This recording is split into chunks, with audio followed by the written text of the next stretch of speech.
Okay. Good afternoon. Good afternoon. How are you? I'm doing well. It's a little warm here in Austin, Texas, but other than that, I'm doing well. How about you? It's a little warm outside, but I don't go out there to see how warm it is. So I'm air conditioned enough.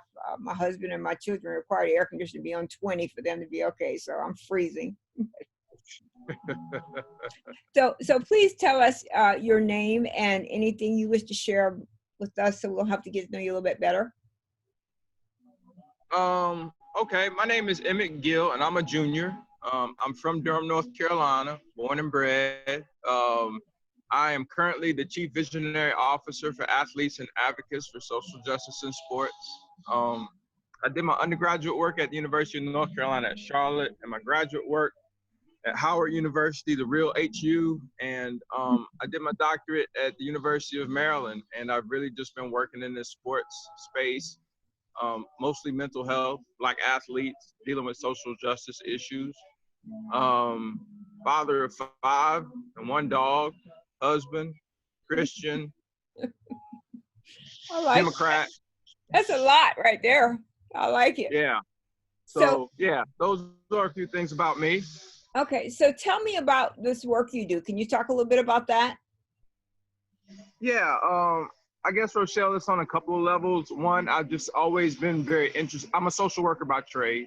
And so I've always worked in that field, in particular mental health. It just so happens that I work with athletes. I was a college athlete.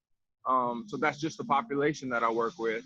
And, from my work in mental health and college athletics, I started to work on different social justice issues. And a lot of it came when I lived in North Carolina, and the academic situation, at UNC was unfolding, and another situation at Colorado State. So then I got into social justice issues, involving athletes, and have been working in that space for a while. So yeah, I'm happy to be back in that space with all this going on. In particular, just the whole climate of college athletics now, what's going on with COVID and social justice and all of those issues. Okay. So let me ask you this question. What did you think about Colin Kaepernick kneeling when he was active in the NFL? What was your thoughts about that? Did you see that as positive, or what did you make of that? Well, honestly, Rochelle, my first impression was that, I was all for it. I was all for what Colin did. He, Eric Reed, Brother Long from Philadelphia.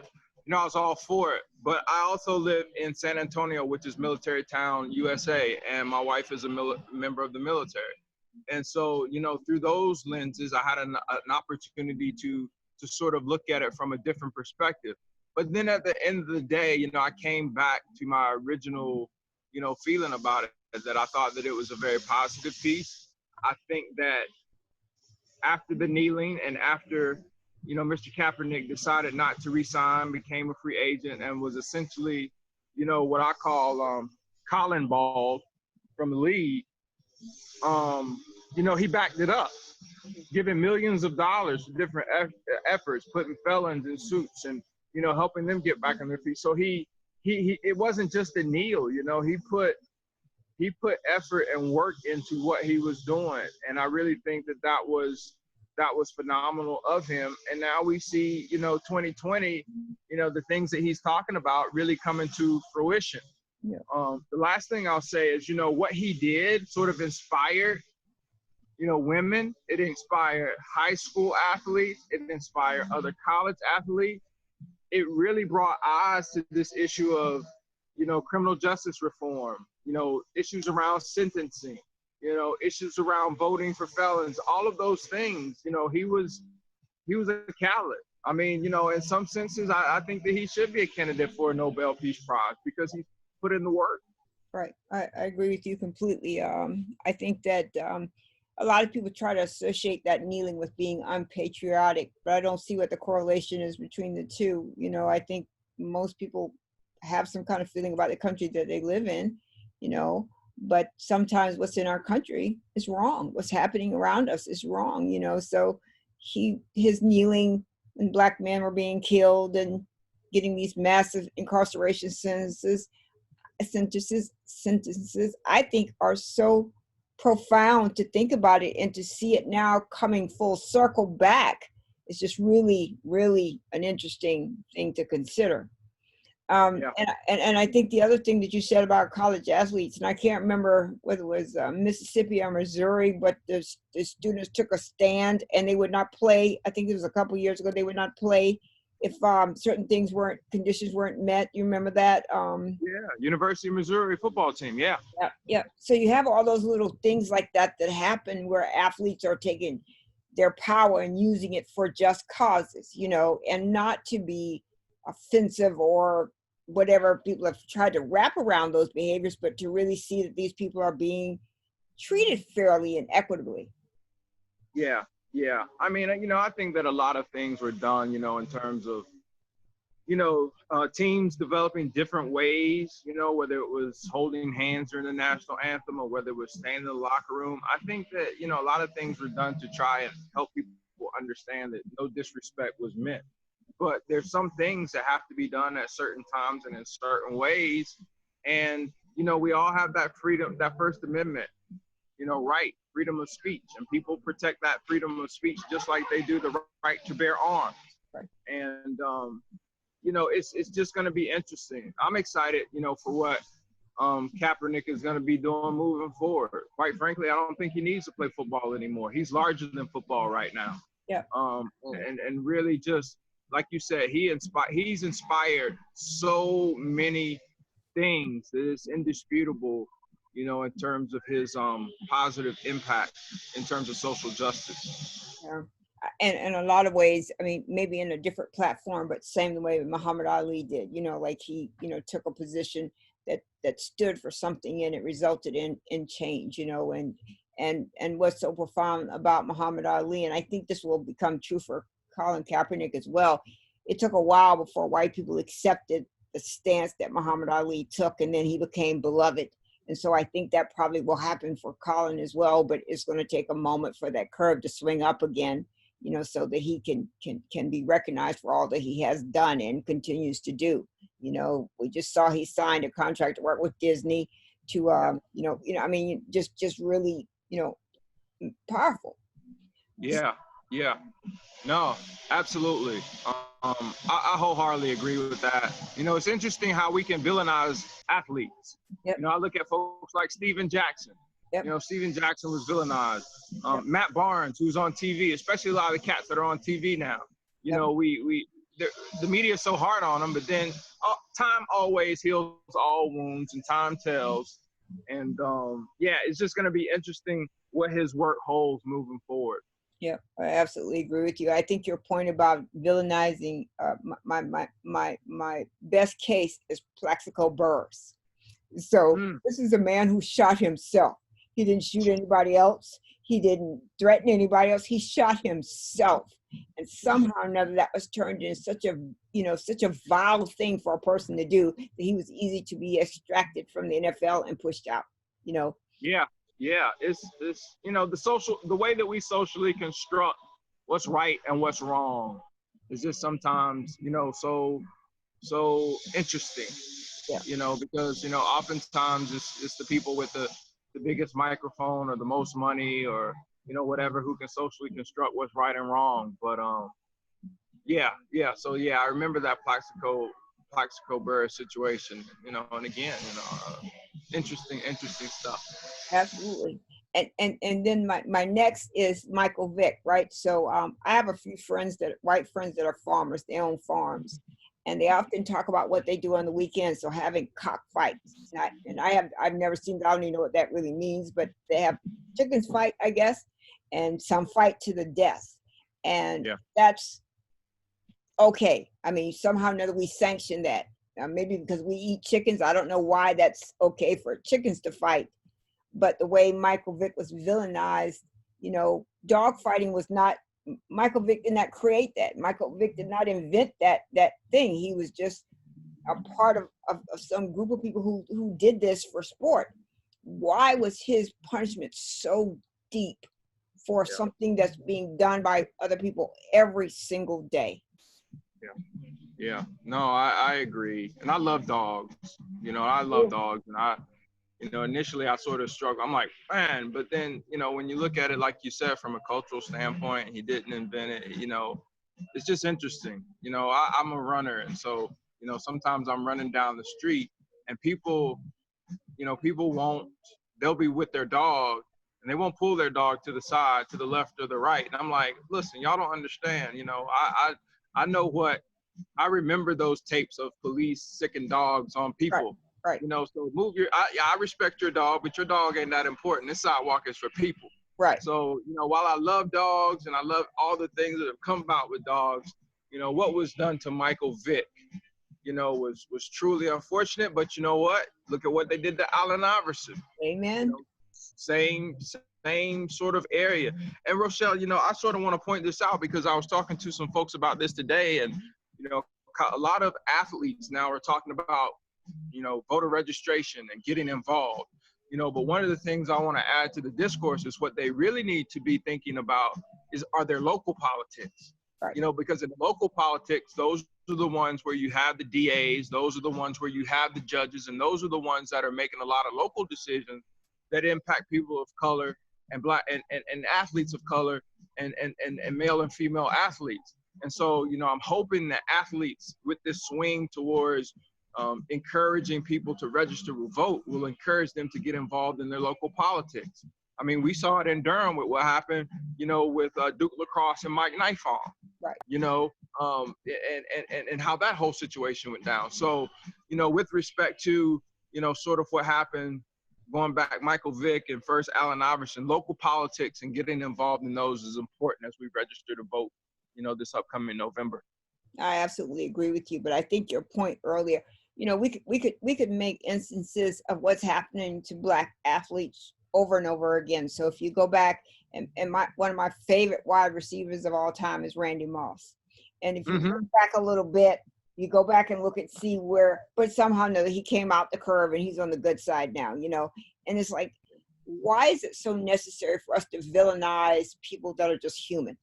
And, this may not be a very good analogy, but I'll just say, so whatever President Clinton did, and I'm not in the seat to judge, but whatever he did, look at who he is now.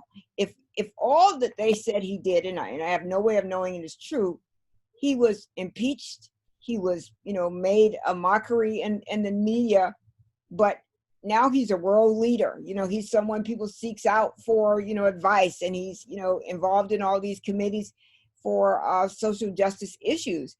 But for a Black person to stumble, we literally not only have to get back up and stand up, we need people to help push us up so we can get back to where we were, And I remember the Michael Vick story, that T.I., the rapper, gave him money to get back on his feet once he had gone, where when white people stumble, they don't even have to worry about that because they get a chance to do it over and over and over and over and over again, including the current leader of the free country, right? How many times have he stumbled, right? Look who he is today. So my question is why is it so easy to villainize Black and brown athletes? Why is it so easy to put this mark on the back of them and start throwing darts at them so we can tear them down? Yeah, no, Rochelle, that's a great question. I think it's, like everything, and I say this to people often, there are lots of explanations, right? So I think that first of all, if it reads, it bleeds, right? The people who write about them, the more scandalous it is, then the more hits that the website is going to get, or, back in the day, that's how it's going to sell more newspapers, whatever the case may be, blog, views or whatever the case may be. I think, second of all, folks are jealous of how much money athletes make and the fact that they're in the public eye. Patrick Mahomes just signed a $500 million contract. I mean, that's $500 million. That's a lot of loot. You know what I'm saying? And so I think that we as a society, in particular those who can't necessarily compete in sports at that level, there's a certain amount of jealousy of those athletes. And it just so happens that when we look at the NBA, 70% or so black. The NFL, 50-something% black. That the majority of those athletes, in particular those who contribute and start, and contribute to championships, are black. And then, Rochelle, I think the other thing is, when we think about sports, right, we're only 50 years into true integration. Yeah. Like the first black player that was drafted in the NFL, I think is 1949, and I think he passed away recently. And so when we're thinking about 1949, we're thinking about like 71 years where we just, entered the NBA, NFL, ACC, SEC, Big 12, Big 10, Pac-12.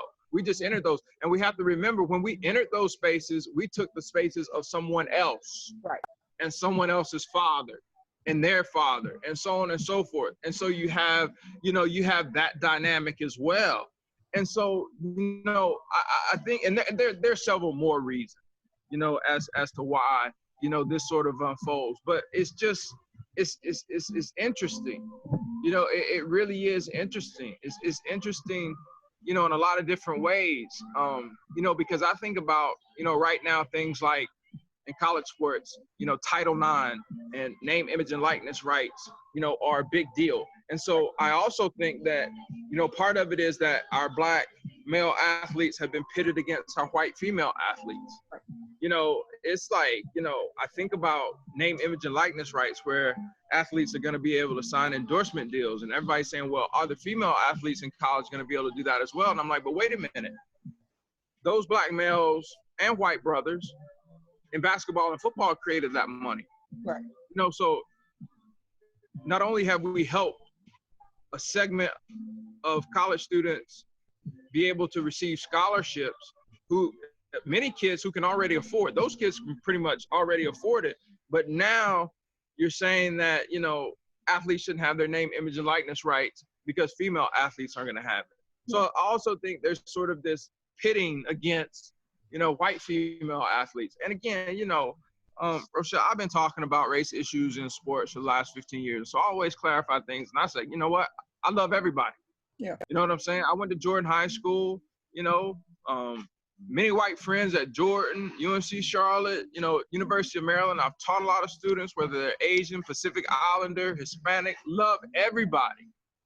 But the reality is, when you see somebody, the first few things that you notice are their race, their gender, maybe their clothes, and that's real. I never believe, I understand the theory around colorblind society, but, come on now. I mean, real talk. At the University of North Carolina at Chapel Hill, 46 members of Bubba Cunningham's executive staff are white. I don't know if he has a black person. You're telling me, I mean, that's like, you walk in and you can't tell. Right. Like, you can't tell that that there is no diversity. Right. And I say the same thing. I think, at North Carolina Central University, the reality that folks like Kyle Serber have been around for a while, and there is some diversity increasingly at North Carolina Central, with the baseball team and with Coach Cover and all of those things. But, it's just tough sometimes. And so that brings me to the last issue around your question. And that's the other factor, I think, is that we have to toot our own horn about this. And people don't like us talking about it. So when they have an opportunity to vilify somebody, they're going to vilify it because they've heard us, tooting our horn about these things. And if we're not going to toot our horns, then who is? I mean, there are very few John and Marsha Mount Shoots out there. John was a former coach at UNC, and his wife, Marsha Mount Shoot, the Reverend Dr. Marsha Mount Shoot, is an associate pastor in Asheville, North Carolina. There are very few white folks out there that are talking about the privilege that they have. Right. So once folks have an opportunity to vilify an athlete because of those 5 factors that I talked about, sometimes they take full advantage of it. But then again, not everybody does that. Right. I agree with you completely, and I think that the reason why I started doing these chats was because I kind of got this place where I was thinking, I watch television a lot, CNN. Like my husband says, I'm addicted to it, but I watch CNN a lot.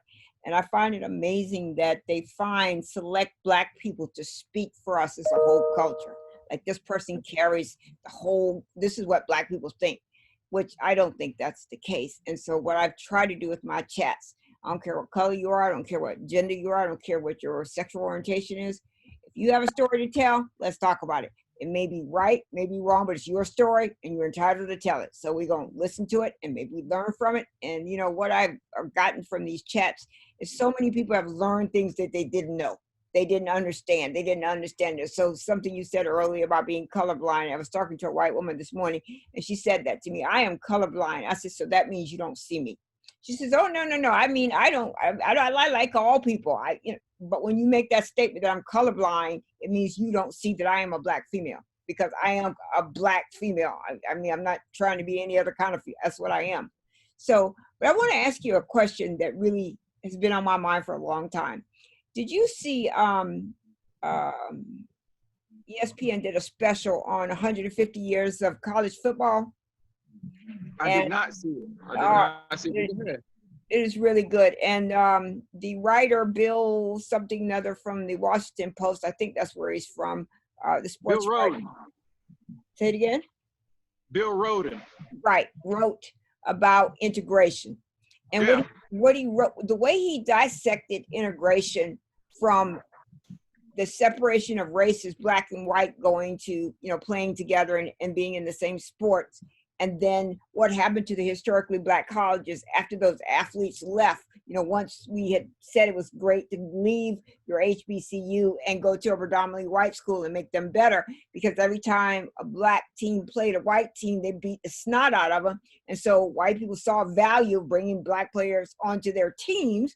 And so there you go. But what did that do to the historically black colleges, and back then and even to now?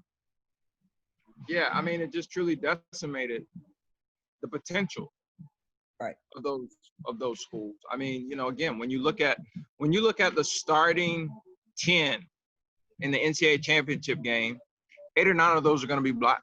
When Right. you look at the championship game of the college football playoffs, and you look on both sides of the ball at the 22 players, roughly about 19 or 20 are going to be black. Now, if you take all of those kids and you send them to Howard, you send them to Central, you send them to Florida A&M, and we got enough where you could also populate the CIAA as well. Right. Then you're talking about people seeing the quality of football that they see in the FBS and FCS. And if you see that quality of football, then you see those television dollars roll in. You see those sponsorship dollars roll in. You see those corporate sponsors and endowments. So then you, Rochelle, you're not just talking about athletics, but you're talking about the overall health and well-being of the entire university. Right. So now you're talking about being able to fund physics programs and chemistry programs and programs in cyber security that, you know, historically black colleges don't quite have the capital to fund. That's not just talking about the financial capital, but then you're talking about the social capital. You're talking about the ability to expand our understanding of culture capital and culture. And so, you know, really just, I mean, you know, it just stifled, you know, in my estimation, it allowing black athletes to compete at HBCUs, that could have been our reparations. Right. Like that, the economic impact could have supplemented the fact that they say we were free slaves and then didn't give us anything. Right. Didn't give us one thing in the world. They just said you're free, and not only are you free, but we're gonna create all these rules and obstacles, you know, and obstacles that are further detriment to you.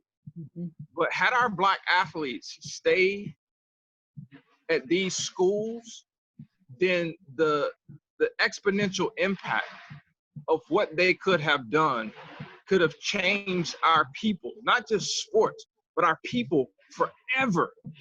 I mean, it could have put out black medical doctors, and it could have helped build medical schools, and it could have helped, you know, create opportunities for black astronauts and women, and it could have been incredible.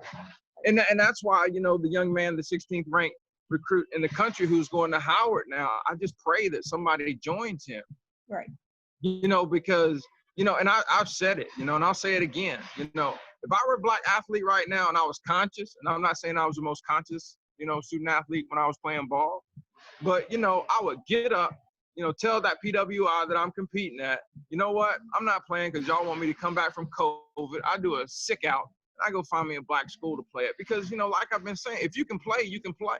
Right. If you can play, you can play. But I'll go a step either, you know, because I'm preaching now, Rochelle, and I'm saying this. You know, I don't understand why LeBron, why Steph Curry, why Kevin Durant just don't fund a black college. Right. Forget having an AAU team, have a college basketball team. Right. LeBron can have NCCU. You know, Kevin Durant can have Florida A&M. You know, Steph Curry can go get Johnson C. Smith. And y'all got enough money and enough capital to have kids come and playing for y'all. And these schools will not need any federal funding. Well, they might need some federal funding, but they certainly won't need that NCAA money. Right. You know, and I just don't understand collectively, especially at this time, why we can't do that. But to get back to your original question, yeah, I mean, I love Bill Rhoden to death. He's been, you know, with $40 Million Slaves was a revolutionary book. And I just really, you know, could only think about what experience I would have had at Howard University had it been filled with not Cam Newton, just Cam Newton's brother, but Cam Newton playing at Howard. Right. You know, what that could have meant, you know, for my alma mater. Right. Absolutely. Very, very good point. And so when we look at this, I think we can agree that this is absolutely a philosophy of economics, right? So this is about money. All of this is about money. So you alluded to this earlier when we were talking about, you know, their likeness and whatever it is. So I worked at Chapel Hill from 94 to 99, and Rasheed Wallace, Vince Carter, I can't remember all the ones that were there. And there had been a lot of talk about paying athletes because these kids were selling jerseys, you know, like just selling jerseys by the pound, you know, just selling them. Yeah. You know, they didn't have, did they have, I think they had their names on the back of the jerseys then. I think they moved away from that, but they were just selling jerseys like crazy, right? And so the logic or the reasoning that was given, well, they're getting a free education, so why do they need to get any money? Well, if you really dissect that, so they're getting an education. So if you went to UNC Chapel Hill back then, what was that, about $10,000-$15,000 a year? How many millions of dollars did UNC make off of Rasheed Wallace or Vince Carter or, you know, I mean, and you just keep going. You just keep going, you know. And so when they say, well, you know, we can't give you any money. And what was the pro football player who they said had taken money, brought his family a house? I can't think of his name right off the top of my head. Don't get old, Emmett, because you get very forgetful.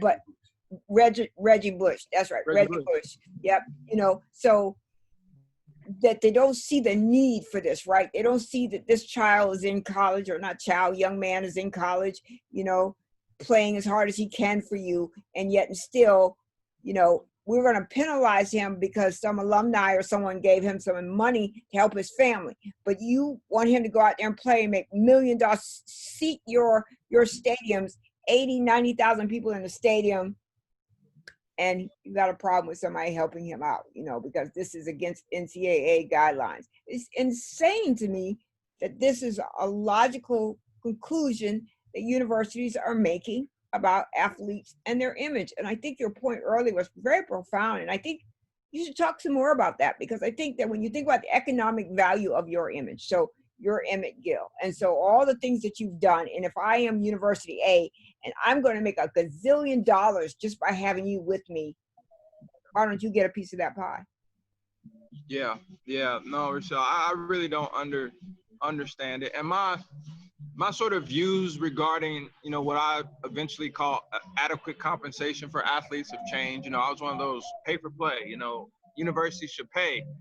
And then maybe about 5 or 7 years ago, I say, you know what, wait, hold on. If you pay them, you're probably going to pay a minimum wage. And so you're probably limiting their capacity to generate as much income as possible. So then out of the Ed O'Bannon lawsuit came this idea of name, image, and likeness. My whole thing is, wait, hold on. My mom and daddy gave me my name, my image, and my likeness. And y'all saying something that my mom and my daddy gave me, I can't profit off of, but y'all, that's just morally You know, Right. let's just get down to right, wrong, social justice, fairness, however you want to define it. That's just wrong on a Right. fundamental level. That's just wrong.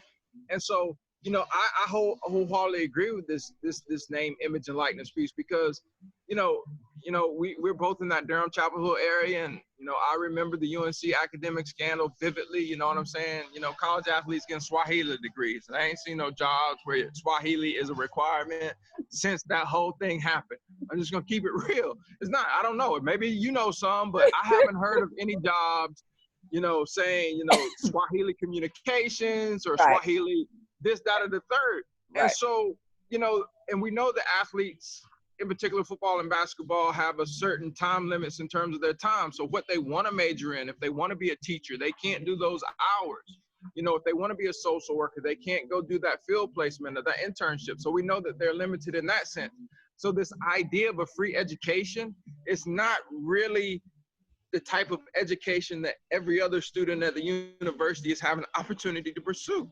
And so that argument doesn't fold. So one, they can't use their God-given attributes to generate income. Two, you're not really giving them an education. And three, like you said, you are generating millions of dollars.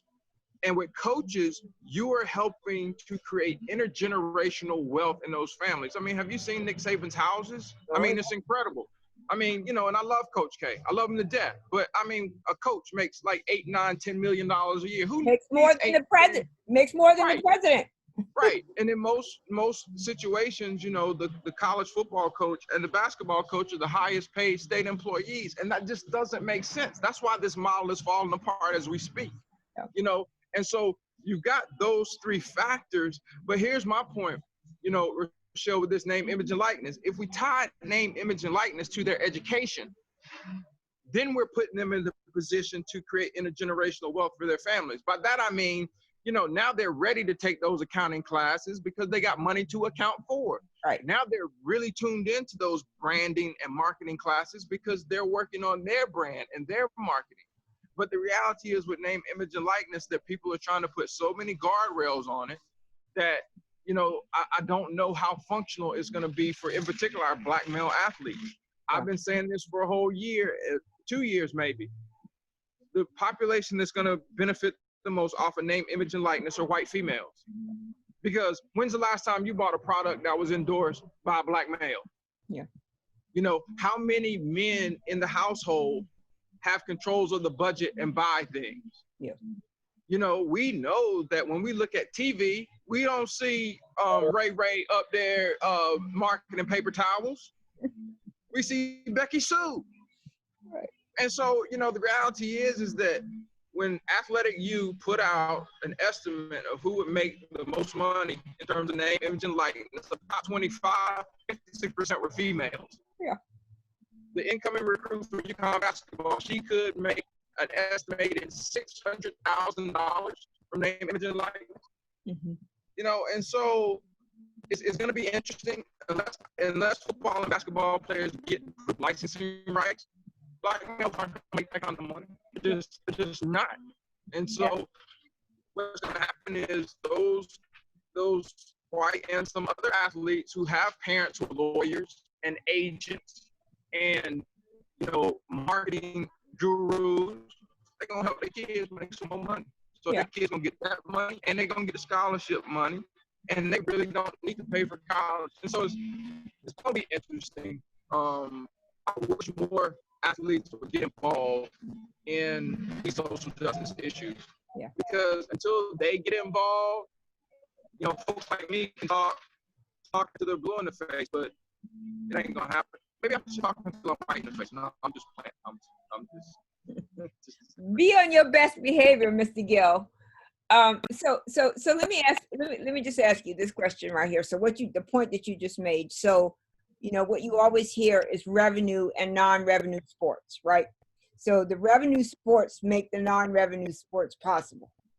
So going back to name likeness. So, you know, wherever your university is, your basketball team, if you won a few games or conferences, whatever it is, you're drawing more people to you, you're bringing in more money.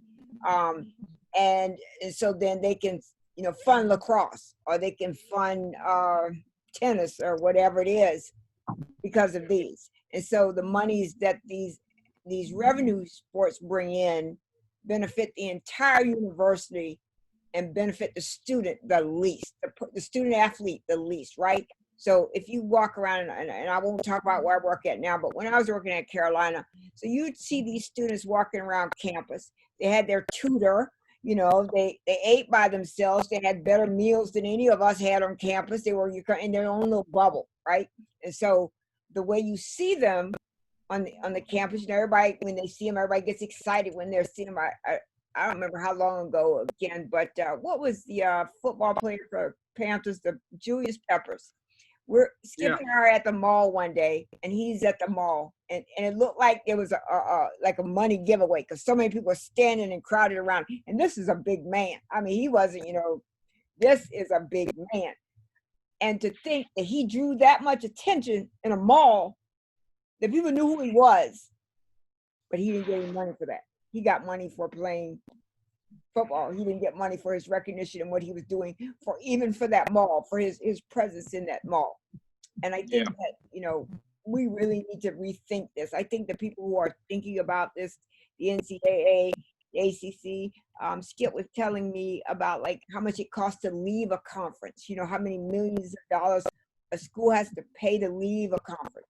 You know, that's a lot of money in that conference that you got to pay that much money to leave a conference, you know. And so I just find it a bit overwhelming to think, when you think economics and what you said about generational wealth, we're not giving Black people a chance to create that even when they have access to it. So I'm going to ask you this other question. My other ESPN show, did you see Broke? ESPN did the 30 for 30 called Broke.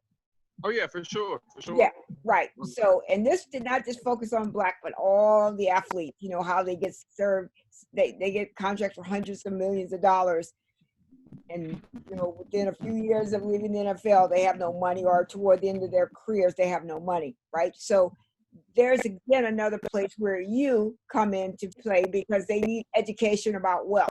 Right? So just because you got $100 million don't mean you should go buy a bathroom, a gold bathroom, a 14-karat gold bathroom, and buy the biggest chain you can put around your neck, or buy 18 houses. You need one house and one car.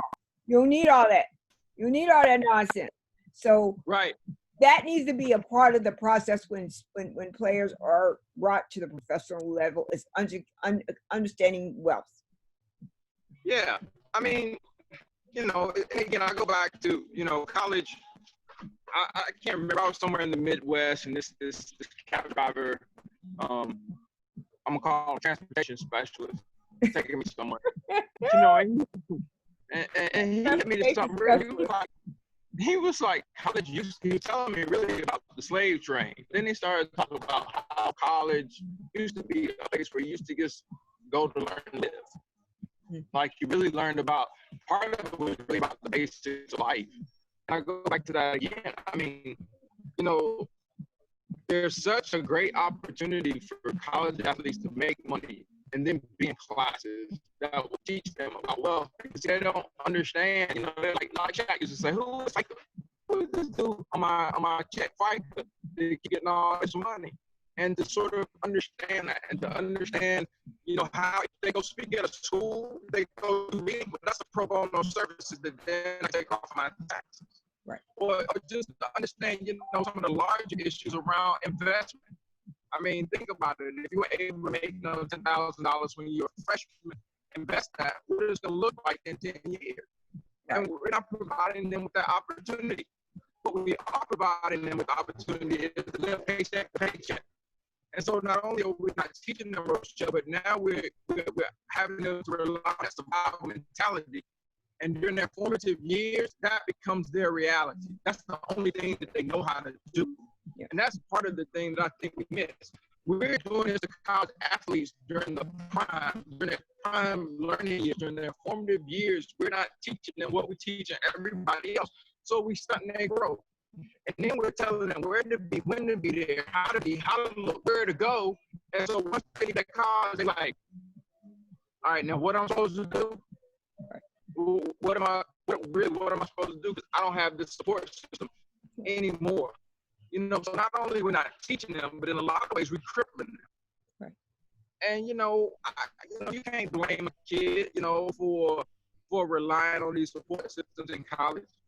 And so it's really it's a lot of layers to it. It really is. And I go back to UNC.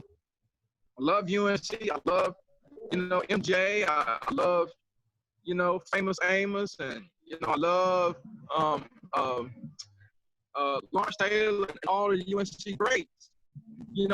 But that UNC academic scandal, when we think about folks like Michael McAdoo, who was one of the centerpieces of the scandal, everybody was saying, well, he's going to go make that money in the NFL. NFL is not a guarantee. Right. The rosters turn over so quick. Like you alluded to, you might have 3-4 years in the league. Not everybody's making that big money. Right. Some people, you might be, working for Enterprise 1 week, and you might be playing in Gillette Stadium the next week. And then you might go back, or you might be on the practice team. There's so many variables that go into that. And then you got the guys who are already in the league but not giving up their spots. And so, again, I think it goes back to sort of people's jealousy of athletes and their misunderstanding of it. And if they really understood the dynamics of pro and college sports, they see it's not the kind of sweet deal that we get. Yeah, they get priority registration. Yeah, they get pretty decent meals. But you wake up at 6 playing ball. You do that for about 12 hours a day, something related to school or ball. Then you take care of your personal business. And you do that again for 11 months of the year. And I say this to kids all the time. I said this on Zoom meeting the other night. I said, why don't you go get your academic scholarship and walk on your sports team? That way, as long as you're making your grades, they can't mess with that. If you go out, you're going to be a ball. But why don't you go get your academic scholarship where you can probably get $2,000 extra dollars in your pocket instead of relying on that football, that basketball scholarship. Yeah. But if you walk into a college locker room, you say, who's going pro? Every hand in the room is going to go up. Although those kids know it's not true, they believe they're going to be one. And it's unfortunate. Because then we talk about the mental health implications. Then you walk away, man. Oh, man, I ain't making pro. Now, man, I got depression and anxiety and substance abuse to deal with. And then we want to know why we see all these forms in the news. Because you got them living this dream, and all of a sudden they wake up, and they're like, it ain't what I thought it was. Right. Yeah.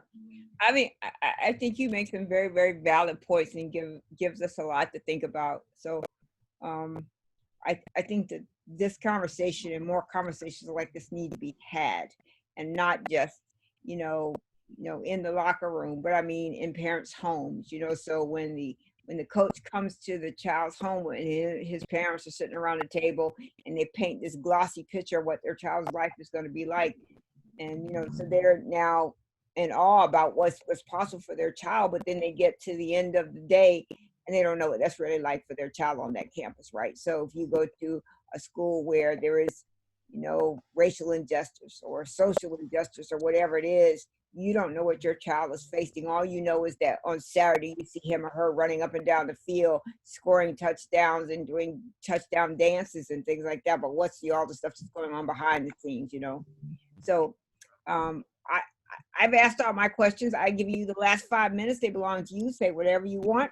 And when this video is done, I will convert it and send you a copy so you can look at it. And if you say it's okay, we will upload it. Oh, no, I'm good. You covered, a litany of topics. And I think, Rochelle, that last one that you hit, some of our parents got to be woke. They like kids living through the kids, or they're not really educated on what's going on. And they are the kids' key information. They are the kids' role model. They are the individuals most important in their lives. They are the ones who are drinking that college Kool-Aid. And they need to get all that Kool-Aid and drink some water and, really go figure out what college sports is all about, because it really is getting to a point right now where if these kids think that it was hard playing college sports before, oh, Lord, college sports is losing money right now. We don't know what's going to happen with football. And these kids get back to campus, they're going to get worked like dogs. Yeah. They're gonna get worked like dogs. Their Yeah. coaches ain't been coaching for 3 or 4 months, so they chomping at the bits, to get them in shape, to get them right, and win that championship and make that money back. Right. And I'm really afraid, for some of our kids, in particular with COVID. Black males being susceptible to sickle cell disease, which is one of those contributing factors to COVID. Yeah. It's just gonna be really interesting, what goes on. But on the positive note, I'm really happy about some of the things that's going on in social justice. I'm excited to see what they're going to be doing in the NBA with regard to jerseys. I'm happy to see, the WNBA players are standing up to the co-owner with the Atlanta Dream and some of the things she's talked about in the Black Lives Matter. I don't care too much for the NFL and the Black Anthem. Give me something else besides the Black Anthem. You know what I'm saying? I mean, I appreciate it, but I sing with their voice and sing by myself, and I don't even know. So it's some good things. It's some good things that are going on. So yeah, I appreciate the time. I talk anytime. So Don't worry. I'm gonna send you some more time to talk because we got a lot to talk about. Because I'm gonna tell you, I'm a diehard sports fan myself. I don't know much about hockey and all that other stuff, but I want to talk about Bubba Watson and NASCAR. I have a lot of things I like to talk about. So believe me, I'm going to ask you for another time, probably sometime in August when I get caught up. But really, bye.